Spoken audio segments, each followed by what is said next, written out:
아무리 애써봐도 발버둥 쳐도 노력해도 해결되지 않는 문제, 해결할 수 없는 문제 앞에서 우리는 무력감을 느끼고 또 회복할 수 없을 것만 같은 두려움 때문에 마음이 힘들 때가 있습니다. 그래서 어느 순간 밑 빠진 독에 물 붓기를 하고 있다고 느껴지곤 합니다. 선지자 에스겔의 상황이 딱 그러하였습니다. 바벨론의 포로로 끌려간 상황에 하나님 앞에 회개하며 무릎으로 나아가야 할 사회 지도층들은 완전히 타락해서 하나님과는 동떨어진 삶을 살고 있고, 하나님을 예배하던 성전은 우상 숭배의 거점으로 이용되고 있었습니다. 그때 하나님께서 선지자 에스겔을 부르십니다.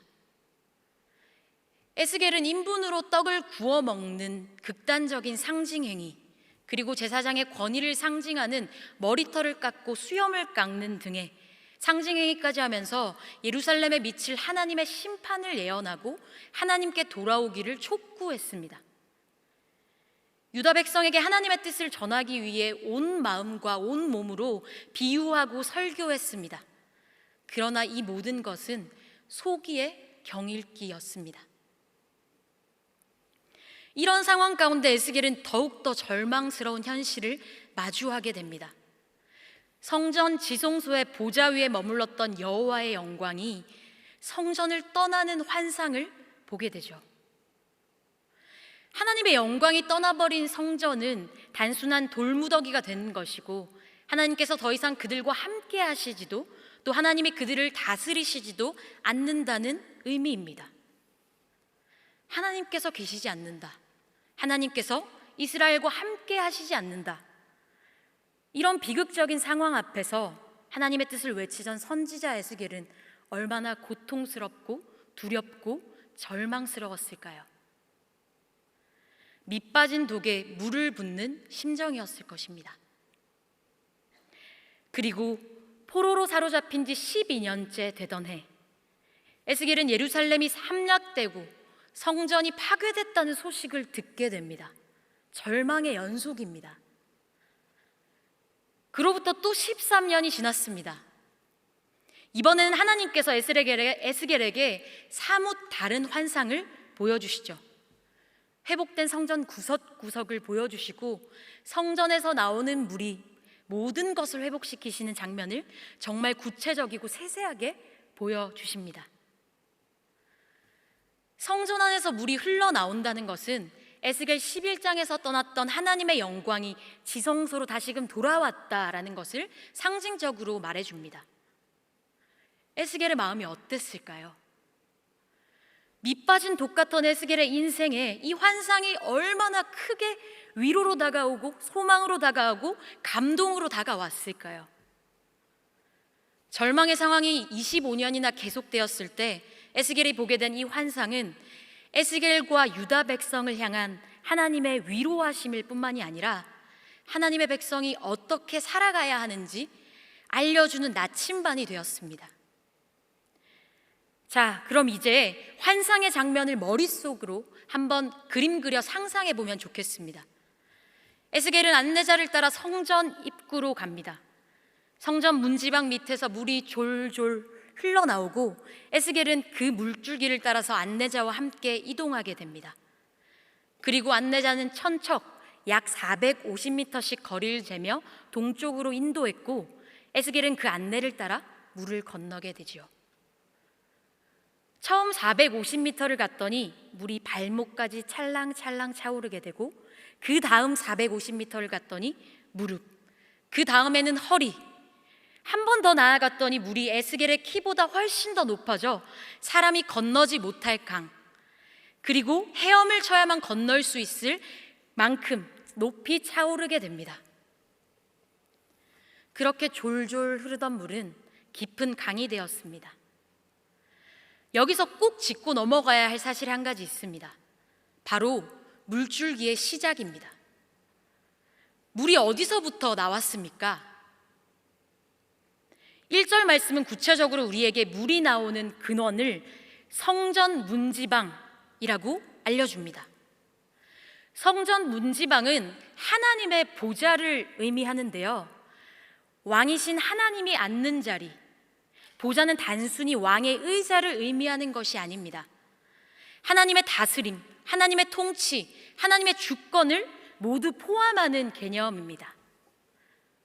그렇다면 하나님의 보좌에서 물이 흘러나온다라는 것은 어떤 의미일까요? 전적인 하나님의 통치가 우리의 삶을 적시고 뒤덮을 때 모든 것이 회복된다는 의미입니다. 하나님을 왕으로 모시고 하나님의 뜻과 다스림에 전적으로 순종하는 자리, 그 삶의 자리에서 물이 흘러나와 모든 것을 새롭게 하는 겁니다. 에스겔은 늘 하나님의 통치에 순종하던 사람이었습니다. 그는 포로로 잡혀간 절망적인 상황에도 자기 자신과 유다 백성이 밑빠진 독임을 겸손하게 인정했습니다. 깨진 그릇임을, 빈틈투성임을 인정하였습니다. 자신들의 힘과 능력으로는 지금의 이 시대적 상황과 문제를 결코 해결할 수 없음을, 희망이 없다는 것을 너무 잘 알고 있었습니다. 그래서 에스겔은 하나님의 통치가 이스라엘에 회복되기를 간절히 소망했습니다. 하나님이 함께 하시지 않으면, 하나님이 다스리시지 않으면 아무것도 할 수 없음을 철저히 인정하며 하나님을 자신의 왕으로 모셨습니다.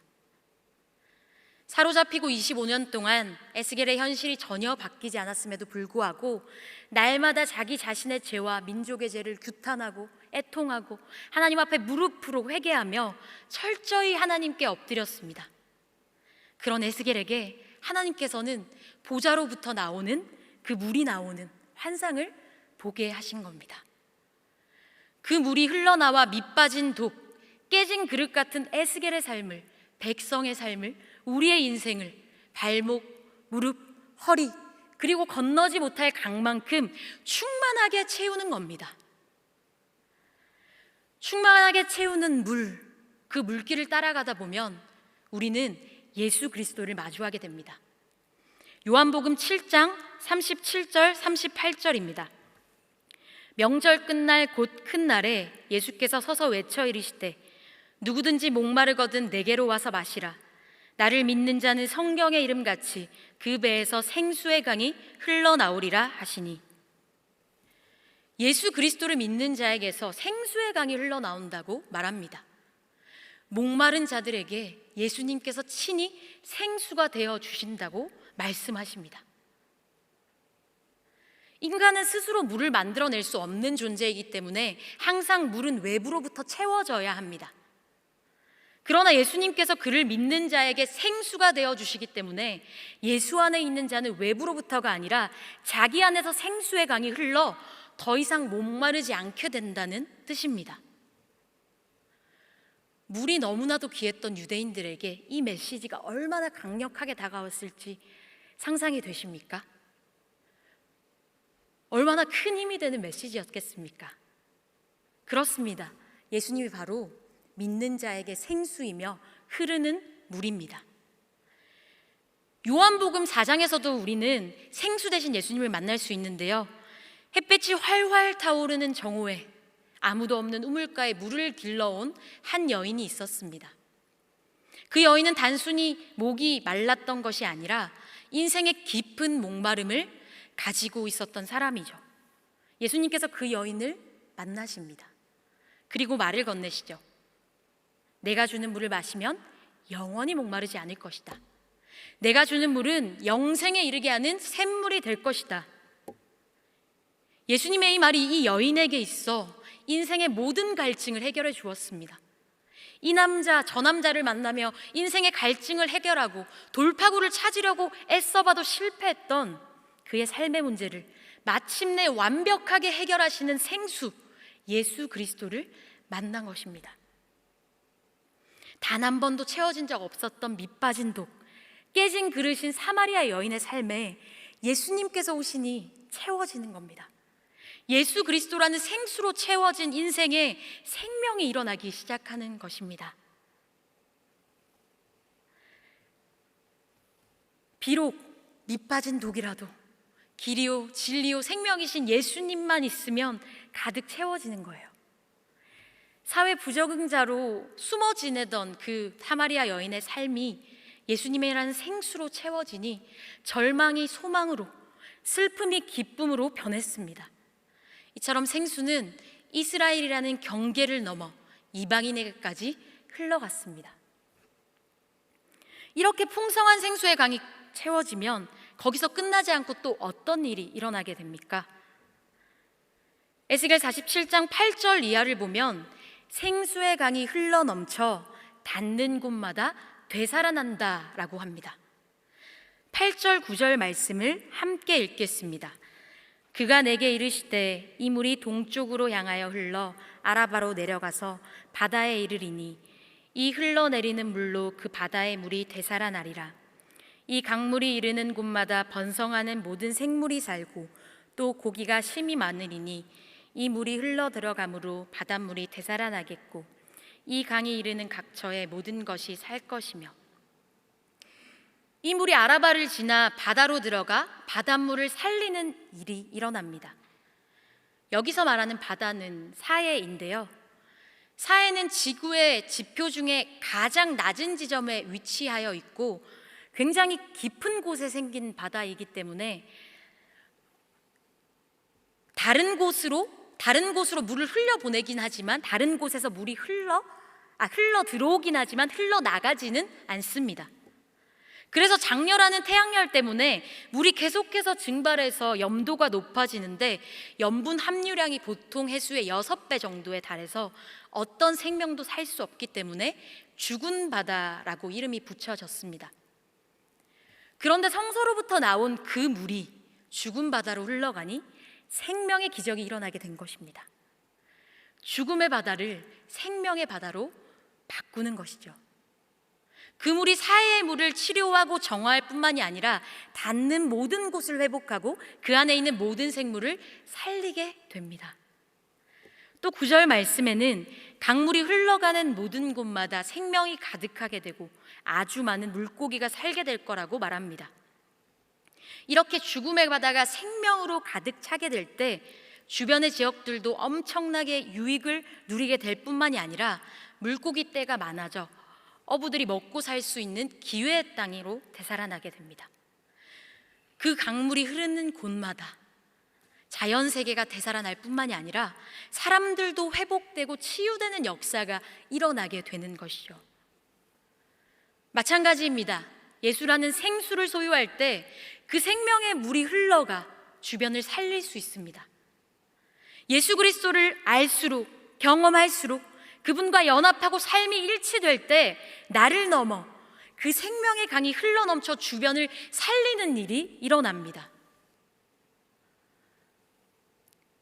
예수 그리스도를 깊이 알고 따랐던 그 청년 바보 의사라는 책의 주인공 의사 안수연 선생님을 잠깐 소개하고자 합니다.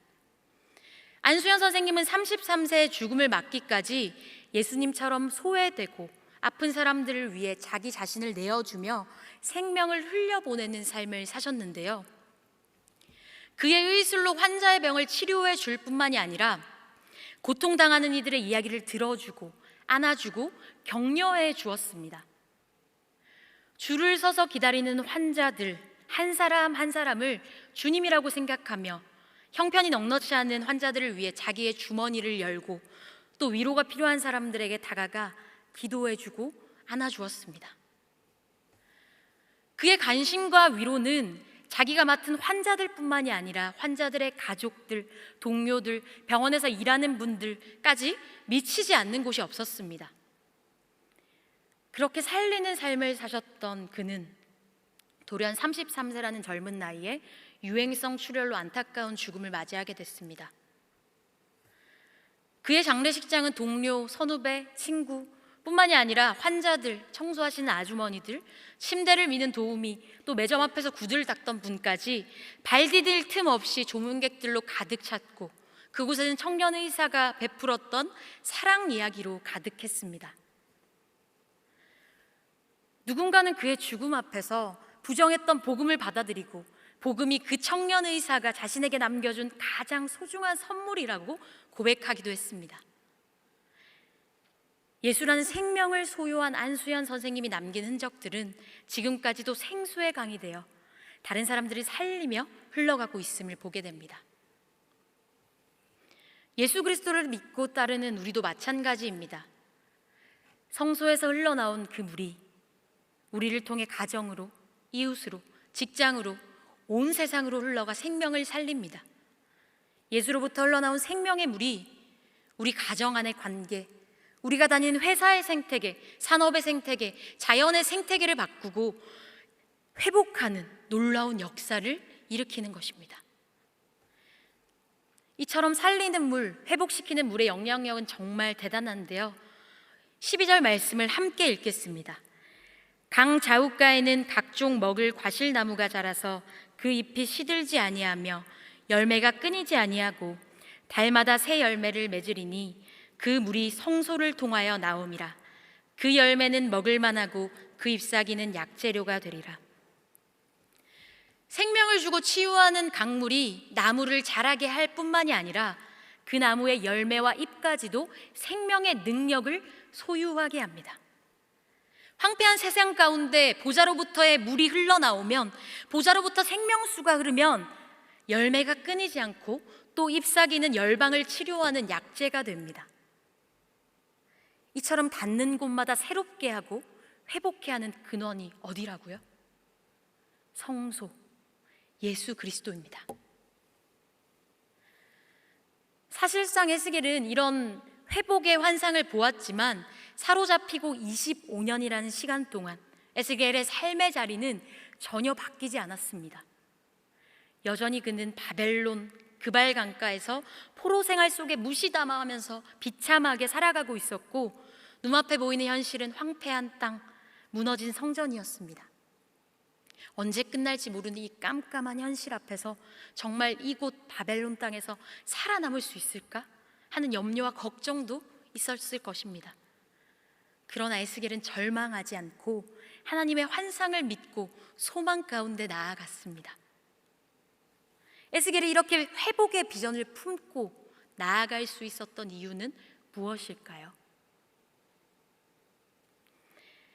하나님의 다스림을 통해 생명이 살아나고 회복될 것이라는 것을 그는 확신했기 때문입니다. 성소에서 흘러나온 그 물이 나를, 이웃을, 자연을, 온 피조물을 회복하고 바꿀 거라는 믿음, 하나님의 나라가 이루어질 거라는 믿음이 있었기 때문입니다. 그래서 현실의 문제를 붙잡고 좌절하며 비관하며 나아가는 것이 아니라 하나님께서 하나님 나라를 회복하실 거라는 그 소망 가운데 주님만 붙들고 나아간 것입니다. 그는 그 환상 속의 성전이 미래에 실제로 회복될 것을 확신하고 꿈꾸며 기다렸습니다. 우리 삶의 현실을 보면 에스겔처럼 깨지고 상한 구석이 참 많습니다. 해결할 수 없는 어려운 문제 앞에서 좌절감과 상실감에 허덕이기도 합니다.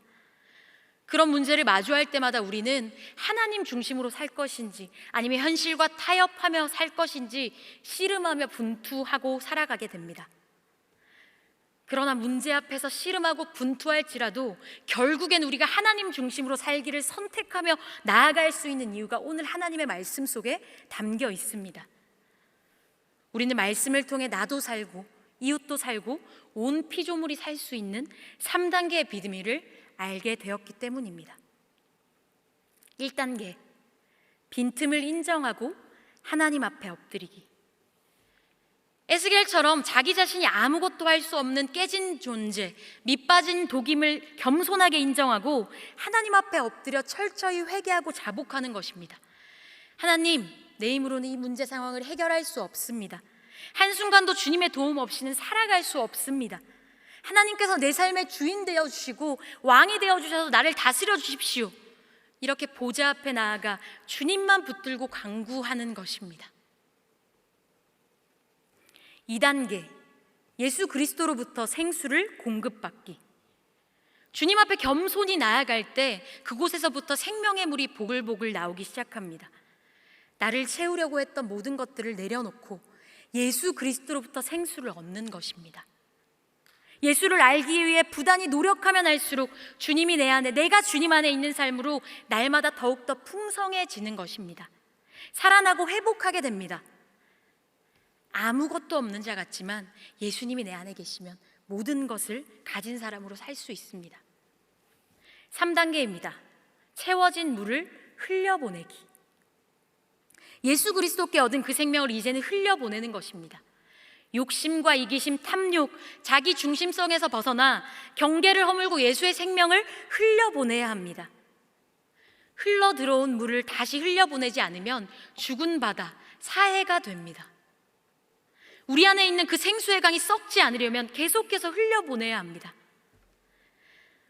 아까 잠깐 소개한 책 그 청년 바보 의사에 이런 내용이 있습니다. 더 많이 나누고 베풀수록 그 혈관을 통해 더 많은 피가 흘러 혈관은 더 튼튼해지고 커져서 더 많은 생명의 피를 흐르게 할 수 있다. 하지만 우리가 하나님의 은혜를 나누려는 노력을 멈추면 그 혈관은 태화되고 더 이상 생명이 전해지지 않는다. 채워진 물을 가두어 두는 것이 아니라 개방해서 흘려보낼 때 생명이 전해지고 또 생명이 소진되는 것이 아니라 생명력은 더욱더 커지게 될 것입니다. 모두가 살아나는 역사가 시작됩니다. 이 3단계의 비밀을 맡은 자로 살아갈 때 나는 별 볼 일 없지만 생명의 근원이신 하나님께서 나와 함께 하시기에 나의 삶의 자리, 이웃의 삶의 자리를 가치 있게 하는 역사가 일어납니다. 생수 대신 예수 그리스도께 사로잡힌 사람의 주변은 날로 회복되고 치유되는 것입니다. 성소로부터 나온 작은 샘이 커다란 강물이 된 것처럼, 누룩이 밀가루를 비풀게 한 것처럼, 눈에 보이지 않는 작은 겨자씨가 큰 나무가 된 것처럼 우리가 하나님 나라 백성으로 살아갈 때, 예수 그리스도 안에 거하며 살아갈 때 조금씩 삶의 자리가 회복되고 하나님 나라를 이루어가게 됩니다. 오늘 말씀 제목은 밑빠진 독에 물 붓기입니다. 밑빠진 독에 물 붓기는 아무리 노력해도 아무리 애써도 소용없는 절망의 상황을 가리키는 말입니다. 그러나 우리는 밑빠진 독에 물을 부어야 합니다. 우리에게 밑빠진 독을 가득 차고 넘치게 할 만한 물이 있기 때문입니다.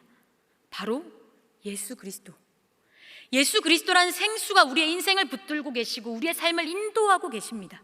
그렇기에 밑빠진 독에 물 붓기는 해결할 수 없는 절망의 상황이 아니라 그리스도인으로서의 삶의 방향과 결단을 의미합니다. 하나님께서는 우리가 예수라는 그 생명의 물을 타고 그 파도에 몸을 싣고 예수님처럼 생명을 살리는 삶을 살기를 원하십니다. 사랑하는 성도 여러분, 죽음이 지배하는 세상, 생명을 이용하고 업신여기며 죽이는 세상에 우리가 정말 생수를 흘려보는 역할을 하고 있습니까? 우리 안에 살리는 예수의 생명이 흘러가고 있습니까? 에스겔 47장의 이야기가 에스겔만의 이야기, 그리고 다른 누군가의 이야기가 아니라 우리 자신의 이야기가 되길 소망합니다. 세상의 만족과 유익을 추구하고 애써도 밑빠진 독에 물 붓기이지만 예수가 내 안에, 내가 예수 안에 있을 때 그 안에 생명이 있고 그 생명은 나를 넘어 세상으로 흘려가 분명히 살리는 일을 시작할 겁니다. 오늘이라는 고난을 직면함에도 우리가 소망을 이야기할 수 있는 이유는 우리는 생명을 소유하고 있기 때문입니다. 절망 앞에서 우리가 하나님을 노래할 수 있는 이유는 회복을 꿈꾸게 하시는 예수 그리스도의 생명이 우리 안에 있기 때문입니다. 깨어진 나의 연약함을 겸손히 인정하고 예수님만 의지할 때 다른 무엇으로도 채울 수 없었던 그 밑빠진 독인 우리 안에 생명이 콸콸 흘러넘치는 은혜를 맛볼 수 있을 줄 믿습니다. 하나님께서 인도하시는 그 길을 따라가 봅시다. 천척 또 천척 그 길을 걷다 보면 우리의 인생의 길목에서 발목까지, 무릎까지, 허리까지, 그리고 건널 수 없을 강만큼 하나님께서 그 은혜를 채우실 줄 믿습니다. 그리고 그 은혜의 강물이 나를, 가족을, 이웃을, 온 피조물을, 열방을 살리게 될 줄 믿습니다. 함께 기도하겠습니다. 하나님, 밑빠진 독과 같은 우리의 삶을 위로하시고 예수 그리스도 안에서 회복을 꿈꾸게 하시니 감사합니다. 우리는 물질과 소유, 자녀, 아름다움, 인기, 성공 등으로 비어있는 마음과 삶을 채우려고 합니다. 그런 것들로 생명을 얻으려고 합니다. 하지만 생수 되시는 예수님이 우리 곁에 계시지 않으면 밑빠진 독을 결코 채울 수 없음을 고백합니다. 주님, 우리를 긍휼히 여기시고 도와주시옵소서. 밑빠진 독과 같은 우리의 연약함을 인정하고 예수로부터 생명을 얻는 저희가 되기를 소망합니다. 예수께서 우리를 살리는 생수가 되어주신 것처럼 우리도 다른 사람을 살리는 생명의 삶을 살아갈 수 있도록 은혜를 베풀어 주시옵소서. 삶의 걸음걸음마다 생수를 공급하시고 우리를 살리시는 예수님의 이름으로 기도합니다. 아멘.